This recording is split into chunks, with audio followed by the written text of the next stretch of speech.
Headlines आपने जानी, यहाँ अपडेट करें। कौमी असम्बली का इजलास आज शाम 5 बजे होगा। इजलास का एजेंडा जारी कर दिया गया है। इजलास में 3 तरमीमी बिल पेश किए जाएंगे। एजेंडे से हटकर अहम कौमी मसाइल भी जेर बहस आ सकते हैं। तफसील जानेंगे chief crime reporter Ali Akhtar से। जी, कौमी असम्बली का इजलास आज शाम 5 बजे होगा। ये मौजूदा कौमी असम्बली का 26वां और तीसरे पार्लिमानी साल का दूसरा इजलास है। इसका एजेंडा जारी कर दिया गया है। वक्फा सवालात के बाद इजलास में 3 अहम तरमीमी बिल पेश किए जाएंगे। इनमें सरदार अवैस लगारी इलेक्ट्रिसिटी एक्ट 1910 में तरमीम का बिल, वजीर दाखिला मोहसिन नकवी फौजदारी एक्ट में तरमीम का बिल और वजीर खजाना सेनेटर मोहम्मद औरंगजेब तहदीद कर्जा तरमीमी बिल पेश करेंगे।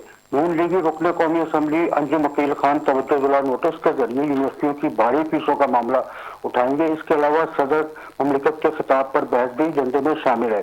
इस इजलास में वज़ीर शहबाज शरीफ और नायब वज़ीर खारजा इसहाक डार खारजा अमूर और खास तौर पर अमरीका ईरान जंग रुकवाने की कोशिशों पर अवामी नुमाइंदगान को एतमाद मिलेंगे। यहाँ मैं ये बताता चलूँ कि ये इजलास जो है किफायत शवारी मुहिम के तहत हो रहा है।